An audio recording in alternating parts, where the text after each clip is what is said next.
I'm Aaron from PhoneDog.com, and let's say you walk into the AT&T store, you're set on purchasing an Android phone, and maybe you like HTC. Where you walk in, you see two new HTC handsets, the One VX and the One X Plus. Which one do you get? We're going to try to find out in the dogfight. The One VX Plus, or the One VX rather, is a new phone from AT&T and HTC. It packs 4G LTE connectivity and more, and it's only available for $50. That's not bad at all, given the price point of most high-end devices. Then you have the One X Plus, a higher-end device with 64 gigabytes of internal storage. It's obviously a better spec device, but the question in this dogfight is it worth spending the extra $150 for this one? It's $200, or should you go with this one at $50? We'll find out in the dogfight, but first, special thanks to our partners at Best Buy Mobile for giving us devices like this for use in our One Paw Bandit giveaway game, which we turn around and give to you for free on the site at instantwin.phonedog.com. When you walk into Best Buy Mobile, you won't deal with rebates. You'll walk out the door paying either $50 or $200, and sometimes even cheaper at Best Buy Mobile. No rebates, no paperwork. It's a great deal. Let's take a look. Part one of the One VX and the One X Plus. That's a lot of ones, but it's about to start right now. So you got HTC Sense 4 Plus over here and HTC Sense 4 over here. So obviously from a software perspective, this is running Jelly Bean, this is running Ice Cream Sandwich. So there's an immediate kind of disenfranchisement there, if you will, between both of these devices. And not only are they running different versions of Android, this one's running a newer version of Android. This is also running a newer version of HTC's user interface as well. So specs-wise, a little bit different over on this side. 8 megapixel camera as well here, 5 megapixel camera over here. Front-facing shooters on both, like I said, in 4G LTE connectivity. So from a connectivity standpoint, very similar across the board. Let's just take a look at what comes pre-installed on both of these devices. AT&T code scanner over here, Family Map, Locker, Navigator, ready to go. Then you got Media Link HD over here. You got ME Infiltrator, whatever that is. Cool little game, actually. Tegra Zone, which highlights some of the Tegra applications and games via their custom store, which is available only on Tegra-based devices.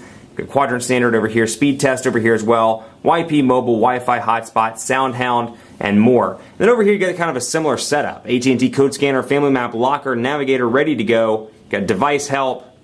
And over here, tune-in radio, SoundHound, Wi-Fi hotspot, YP mobile, and more over on the One VX. So software-wise, pretty similar over here. Where you're going to see differences is in little things like text messaging. Let's load up text messaging and compose a new message, for example. And you notice the background here's a little bit different, and it's not over here. Well, you can personalize it over on the One X Plus thanks to the personalize option that comes with Sense 4 Plus over here. Since this is running Sense 4, you don't get that ability. So you'll notice in menu you can change the font size, but you can't change the background or the colors for the bubbles and more. So I can change the background here, for example, from wood grain to, well, let's say this blue one. And you can change that around. You'll also notice some slight differences, and it's hard to tell in the camera's eye, but you'll notice some differences between the keyboards as well. 4.7-inch display here, 4.5-inch display here, but Android 4.1 brings a new HTC keyboard that's surprisingly robust and functional all around. And let's say, hey there, how are you doing?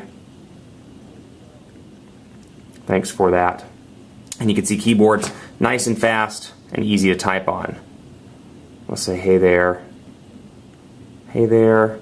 Portrait to landscape transitions, nice and fast on both devices. Although you do notice a little bit of a lag here thanks to that 1.2 gigahertz dual-core Snapdragon S4 CPU as opposed to a 1.7 gigahertz quad-core NVIDIA Tegra 3 processor over here. So a little bit of a difference on the processor side, but you're seeing some of these personalization differences between the two just as a result of this having Sense 4 Plus and this only having Sense 4. So you'll see it as well when I power it off and back on. These are both running the productivity lock screen, but you see on 4.1 the productivity lock screen includes the weather, whereas on 4 it does not include the weather. I know when I say 4 I mean Android 4.0, Android 4.1. You'll notice the differences between the two. Over here, lock screen still look kind of similar. You got the shortcuts down just above the ring, which is the HTC standard looking ring, and then of course you'll see some differences in the status bars, the notification bars as well, since this is running Ice Cream Sandwich and this is running Android 4.1. You obviously see the new clock that's reflective of Android 4.1, and then little things down here, like for example in 4.1 you've got your apps, or your accounts rather. I can scroll back and forth through here, see Beats audio integration over here, which you don't get in the settings over on this side. You have to activate it through a different menu. And like I said, accounts and sync over here in personal. And it just looks a little bit different on both of these devices. I keep hitting personal. Let's go into accounts and sync and take a look. And you can see the differences between the two units. Just minor things with icons and more. But I find that, at least in the personalization front, it's nice to have the ability to personalize things like the clock widget. Whereas over here you see you've got 3 skins. And that's about it. Stay tuned for part 2. We'll cover a lot more on both of these devices. So stay tuned.